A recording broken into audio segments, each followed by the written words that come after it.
कक्षा 12 के इतिहास विषय में हमारा टॉपिक चल रहा था भारत का वैभवपूर्ण अतीत। भारत का वैभवपूर्ण अतीत। भारत का वैभवपूर्ण अतीत, इसमें हमने भारत के अतीत के बारे में जानने के लिए कुछ ऐतिहासिक स्रोत पढ़े कि भारत का इतिहास जानने के लिए प्रमुख स्रोत कौन कौन से हैं। उसमें हमने पढ़ा कि स्रोत है उसको दो भागों में बांटा गया, साहित्यिक स्रोत और पुरातात्विक स्रोत। साहित्यिक स्रोत के तीन भाग थे, धार्मिक साहित्य, धर्मेतर साहित्य और वंशावलियां। तो आज हम साहित्यिक स्रोत का विस्तारित रूप से वर्णन करेंगे। तो पहले देखो साहित्यिक स्रोत बताए ना। साहित्यिक स्रोत है उसको कितने भागों में बांटा गया है? तीन भागों में, धार्मिक साहित्य, धर्मेतर साहित्य और वंशावलियां। तो साहित्यिक स्रोत में हम जो पहला है धार्मिक साहित्य वो पढ़ते हैं। धार्मिक साहित्य, साहित्यिक स्रोत में पहला है धार्मिक साहित्य। धार्मिक साहित्य के भी तीन भाग हैं, ब्राह्मण साहित्य, बौद्ध साहित्य और जैन साहित्य। धार्मिक साहित्य के कितने भाग हैं? तीन। एक है ब्राह्मण साहित्य, ब्राह्मण साहित्य, और दूसरा है बौद्ध साहित्य,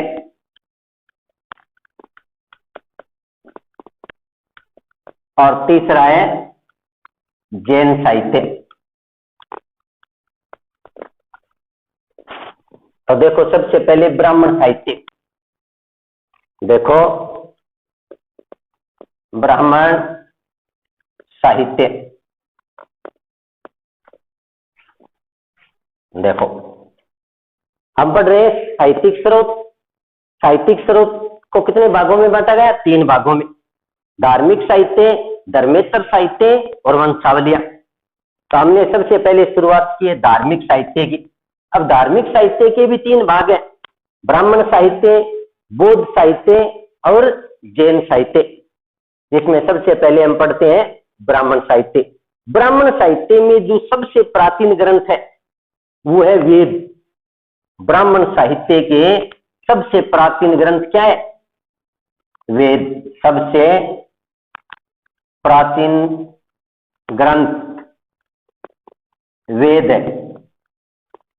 ब्राह्मण साहित्य के सबसे प्राचीन ग्रंथ क्या है? वेद है। वेदों से हमें आर्यों की सभ्यता व संस्कृति की जानकारी मिलती है। वेद है वो ज्ञान के भंडार है।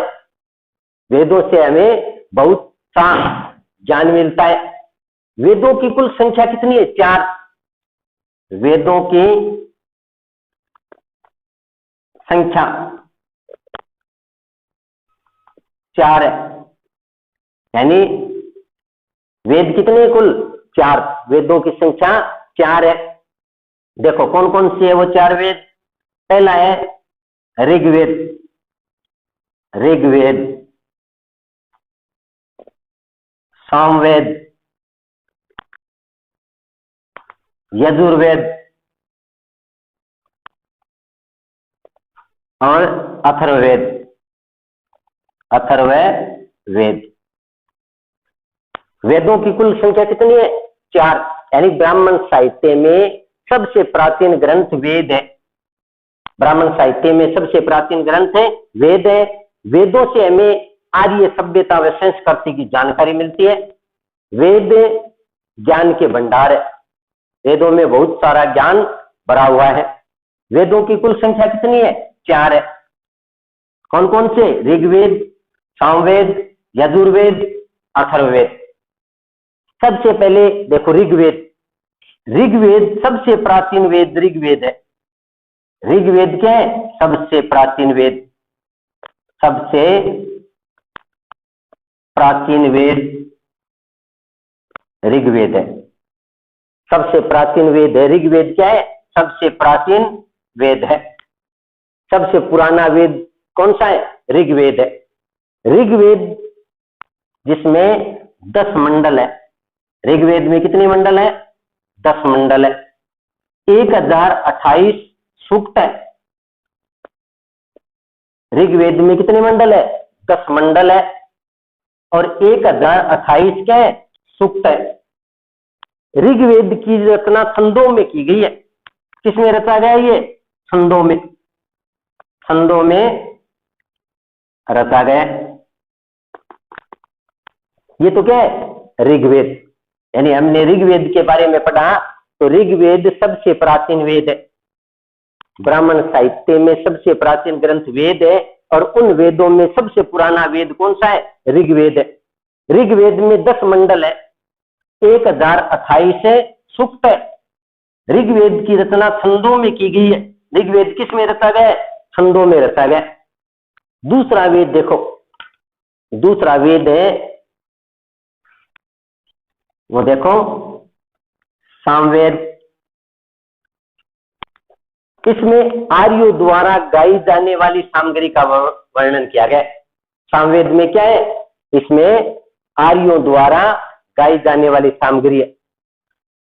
आर्यों द्वारा गाई जाने वाली सामग्री किसमें है? आर्यों द्वारा गाई जाने वाली सामग्री सामवेद में। सामवेद में आर्यों द्वारा गाई जाने वाली सामग्री का वर्णन है। यजुर्वेद में क्या है? देखो यजुर्वेद, यजुर्वेद में क्या है?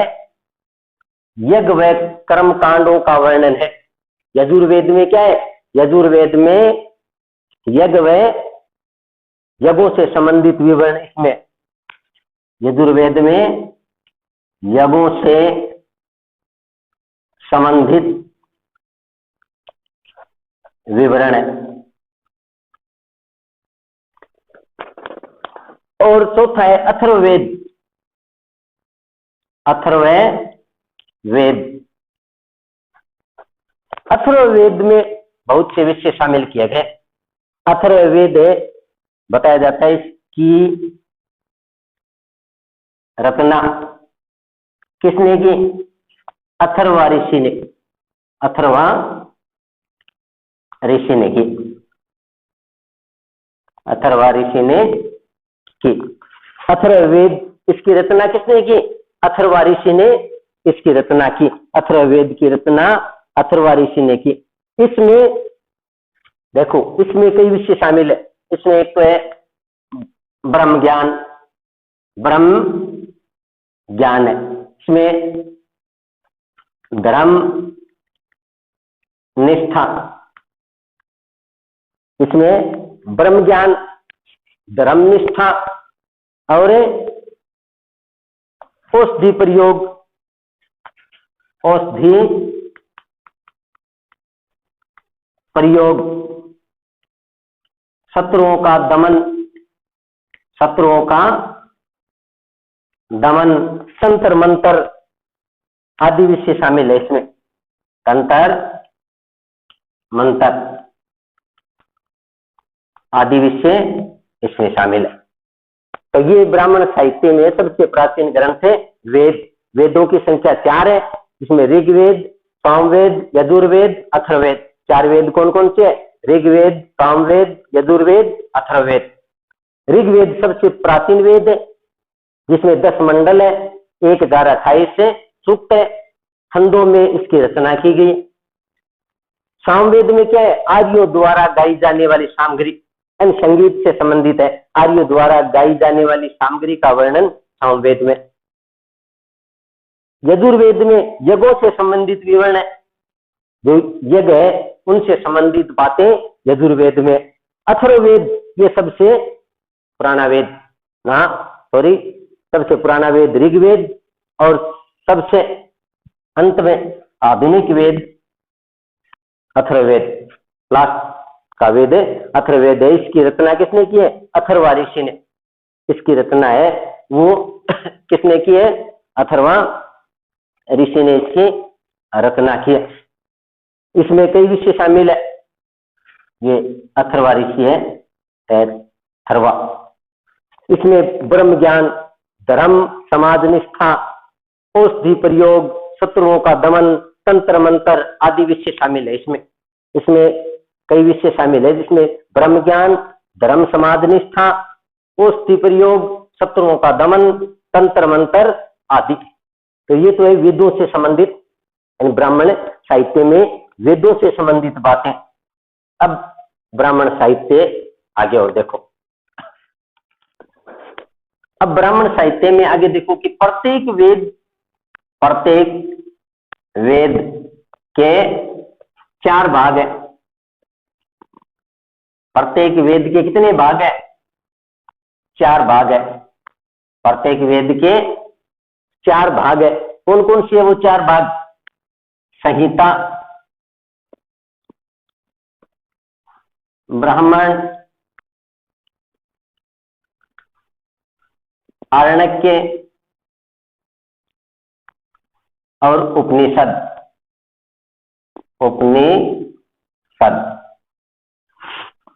देखो प्रत्येक वेद के कितने भाग है? प्रत्येक वेद के 4 भाग है। संहिता, ब्राह्मण, आरण्यक, उपनिषद। संहिता, ब्राह्मण, आरण्यक, उपनिषद। देखो संहिता क्या है? संहिता, इसमें वेदों की व्याख्या की गई है। वेदों की व्याख्या किसमें की गई है? संहिताओं में की गई है। तो इसमें क्या लिखेंगे? वेदों की व्याख्या संहिताओं में की गई है। संहिताओं में की गई है। वेदों की व्याख्या किसमें की गई है? संहिताओं में की गई है। फिर ब्राह्मण ग्रंथ। ब्राह्मण ग्रंथ, ब्राह्मण ग्रंथ क्या है? देखो ब्राह्मण ग्रंथ यज्ञ और कर्म कांडों पर आधारित जो साहित्य वो ब्राह्मण ग्रंथ है। यज्ञ और कर्म कांडों पर आधारित साहित्य रचा गया, उसे क्या कहते हैं? उसे ब्राह्मण साहित्य कहते हैं, ब्राह्मण ग्रंथ कहते हैं। ब्राह्मण ग्रंथ क्या है? यज्ञ और कर्म कांडों पर आधारित जो साहित्य रचा गया वो क्या है? ब्राह्मण ग्रंथ है। यज्ञ और कर्म कांडों पर आधारित साहित्य रचा गया उसे क्या कहते हैं? ब्राह्मण ग्रंथ कहते हैं। फिर आरण्यक की क्या है? देखो आरण्यक क्या है? आरण्यक नाम से पता चल रहा है। आरण्यक, अरण्य का मतलब जंगल वन। इसकी रचना ऋषि मुनियों ने वनों में की। आरण्यक की रचना है वो ऋषि मुनियों ने कहा की थी? वनों में की थी। इसमें दार्शनिक विषयों का वर्णन है। इसकी रचना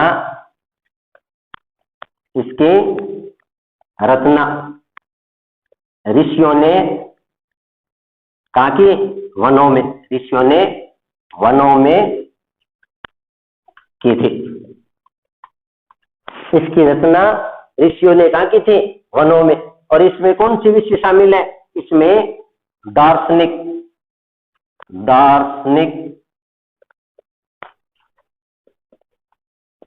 विषय सम्मिलित है।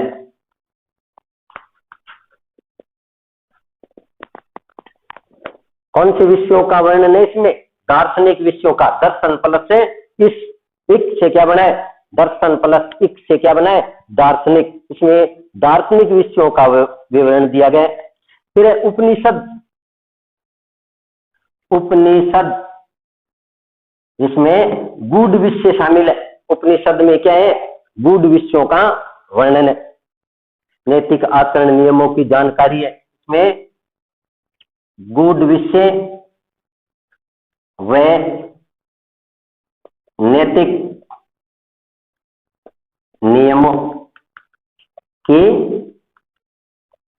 जानकारी मिलती है। इसमें जानकारी है। तो ये प्रत्येक वेद के 4 भाग। प्रत्येक वेद के कितने भाग है? 4 भाग है। संहिता, ब्राह्मण, आरण्यक, उपनिषद। संहिता क्या है? वेदों की व्याख्या संहिताओं में की गई, यानी वेदों को पूरी तरह से वो व्याख्या सहित समझाया गया है। किसमें? संहिताओं में। वो संहिता है। यज्ञ और कर्म कांडों पर आधारित साहित्य रचा गया, उसे क्या कहते हैं? ब्राह्मण ग्रंथ। आरण्यक, अरण्य यानी वनों में। इसकी रचना ऋषियों ने कहा की थी? वनों में की थी। इसमें दार्शनिक विषय शामिल है, दार्शनिक विषयों का विवरण इसमें आरण्यक में। और उपनिषद क्या है? गूढ़ विषय व नैतिक नियमों की जानकारी जिसमें मिलती है वो है उपनिषद। तो ये प्रत्येक वेद के 4 भाग, संहिता, ब्राह्मण ग्रंथ, आरण्यक, उपनिषद। तो ये भी ब्राह्मण साहित्य है। ये सारा कौन सा साहित्य है? ब्राह्मण साहित्य। अब देखो वेदांग साहित्य। कौन सा साहित्य? वेदांग साहित्य। अब देखो क्या है वेदांग साहित्य? वेदांग साहित्य है कि वेदों को ठीक प्रकार से समझने हेतु वेदांग साहित्य की रचना की गई। वेदांग साहित्य की रचना क्यों की गई? वेदों को अच्छी प्रकार से समझने के लिए, वैदिक साहित्य को ठीक तरह से समझने हेतु वेदांग साहित्य की रचना की गई। तो वैदिक साहित्य को ठीक तरह से समझने हेतु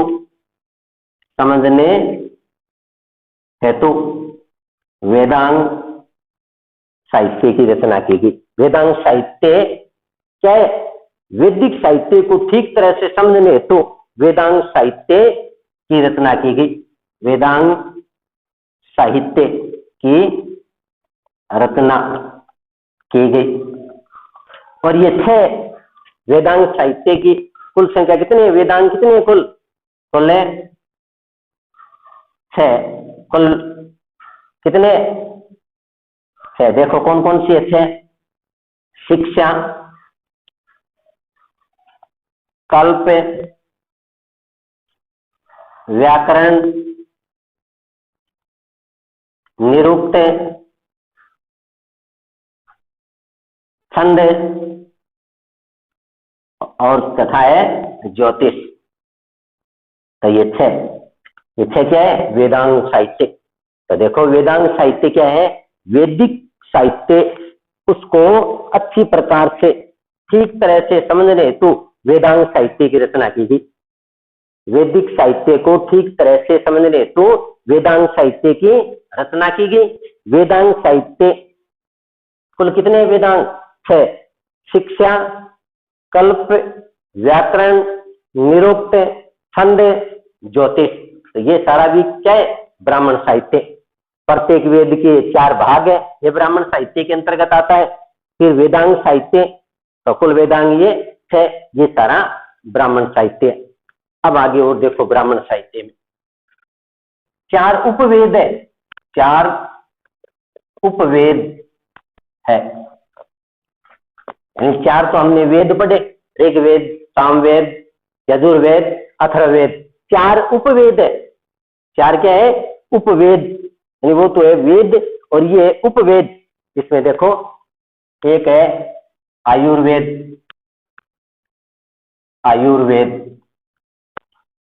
दूसरा है धनुर्वेद, तीसरा है गंधर्ववेद और चौथा है शिल्पवेद। कुल उपवेद कितने? 4। 4 वेद है और 4 है उपवेद। आयुर्वेद, धनुर्वेद, गंधर्ववेद, शिल्पवेद, 4 उपवेद है।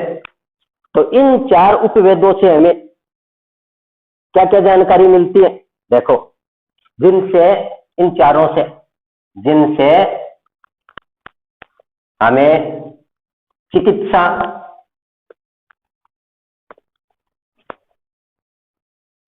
जिनसे हमें क्या क्या जानकारी मिलती है?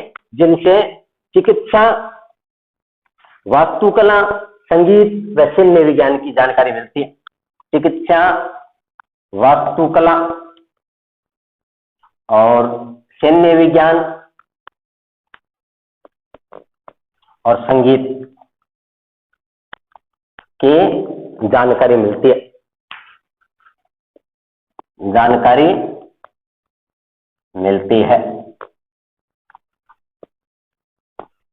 यानी 4 उपवेद है, आयुर्वेद, धनुर्वेद, गंधर्ववेद और शिल्पवेद, जिनसे हमें चिकित्सा, वास्तुकला, संगीत, सैन्य विज्ञान की जानकारी मिलती है। तो ये 4 उपवेद है, 4 उपवेद है, ये भी ब्राह्मण साहित्य के अंतर्गत ही आता है। फिर स्मृति ग्रंथ, ये भी ब्राह्मण साहित्य के अंतर्गत ही आता है। स्मृति ग्रंथ, स्मृति ग्रंथ है वो वेदों के उपरांत ऋषि मुनियों ने स्मृति ग्रंथों की रचना की गई। वेदों के उपरांत ऋषि मुनियों ने किसकी रचना की गई? स्मृति ग्रंथों की, जिसमें प्रमुख देखो, इसमें एक तो है मनुस्मृति, मनुस्मृति प्रमुख है, तो मनुस्मृति। एक है याज्ञवल्क्य स्मृति, मनुस्मृति और याज्ञवल्क्य स्मृति, ये प्रमुख है स्मृति, ये प्रमुख स्मृति है। स्मृति ग्रंथ कौन से है? यानी वेदों के उपरांत ऋषि मुनियों ने स्मृति ग्रंथों की रचना की, और उन स्मृतियों में प्रमुख स्मृति है मनुस्मृति और याज्ञवल्क्य स्मृति। फिर ब्राह्मण साहित्य में आते पुराण,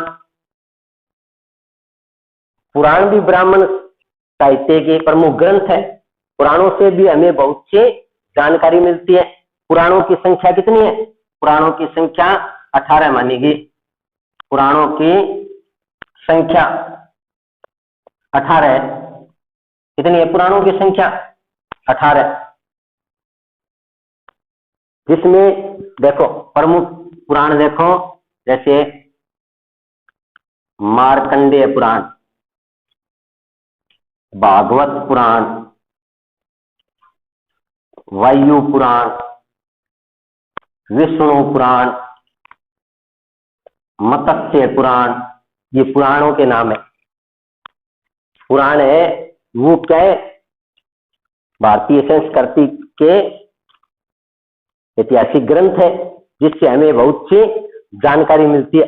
जिसमें ये प्रमुख है पुराण है, ये मार्कंडेय पुराण, भागवत पुराण, वायु पुराण, विष्णु पुराण, मत्स्य पुराण, ब्रह्मांड पुराण, ये पुराण है प्रमुख।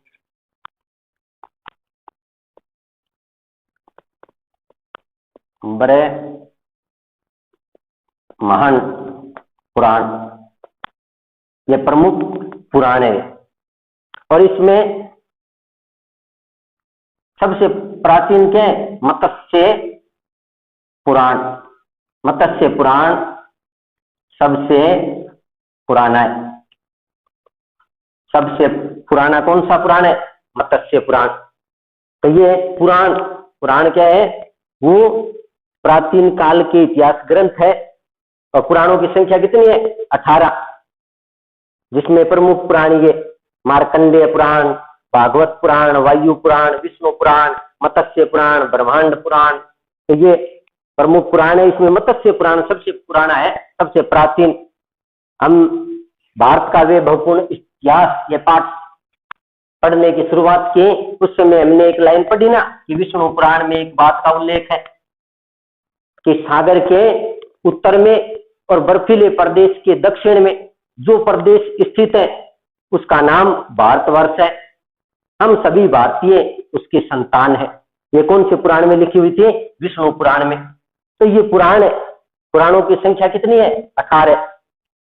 जिसमें मुख्य मुख्य पुराण है ये मार्कंडेय पुराण है, भागवत पुराण है, वायु पुराण, विष्णु पुराण, मत्स्य पुराण, ब्रह्मांड पुराण, ये सर्वाधिक जानकारी मिलती है इससे।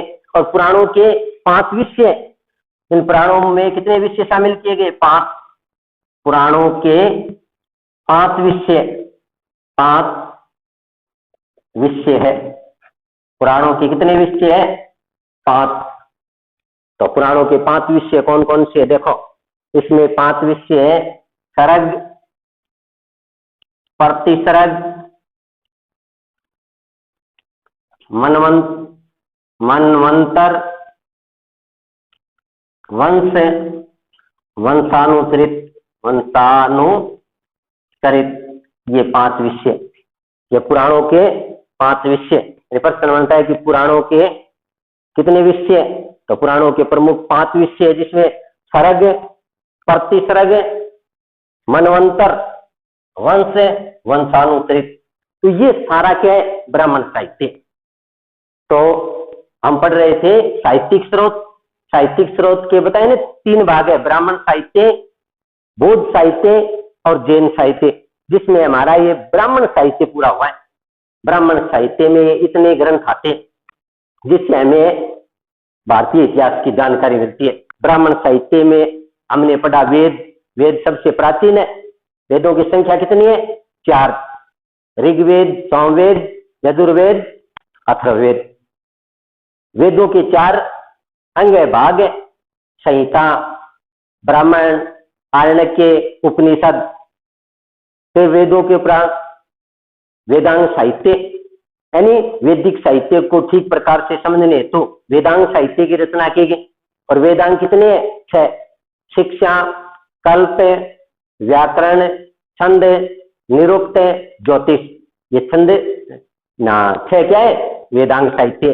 स्मृतियां, मनु स्मृति और याज्ञवल्क्य की स्मृति प्रमुख है, यानी वेदों के उपरांत ऋषि मुनियों ने क्या लिखी थी? स्मृतियां लिखी थी। इसी प्रकार हमारी भारतीय संस्कृति के जो हमें ज्ञान देने वाले या ज्ञान से भरे हुए स्रोत है वो पुराण है। पुराणों की संख्या कितनी है? 18। इसमें मार्कंडे, भागवत, वायु, विष्णु, मत्स्य, ब्रह्मांड पुराण, ये मुख्य मुख्य पुराण है। इसमें मत्स्य पुराण सबसे पुराना है। पुराणों के अंतर्गत या पुराणों के प्रमुख विषय कितने हैं? 5 विषय। इसमें सर्ग, प्रतिसर्ग, मनवंतर, वंश, वंशानुचरित। 4 वेद है तो 4 है उपवेद भी है: आयुर्वेद, धनुर्वेद, 4 आयुर्वेद, धनुर्वेद, गंधर्व वेद और शिल्प वेद। 4 क्या है? उपवेद: आयुर्वेद, धनुर्वेद, गंधर्व वेद और शिल्प वेद, जिससे हमें चिकित्सा, वास्तुकला, शल्य विज्ञान, संगीत आदि की जानकारी मिलती है। तो ये सारा क्या है? ब्राह्मण साहित्य। तो हमारा जो प्राचीन वैदिक साहित्य है उसमें ज्ञान का अपूर्व भंडार भरा हुआ है। इसमें ज्ञान का वो भंडार भरा हुआ है। ये सारा हमारा हो गया ब्राह्मण साहित्य। तो वो साहित्यिक स्रोत में हमने एक पॉइंट है वो पूरा कर लिया। आज तो इतना ही होगा, आगे का हम कल करेंगे।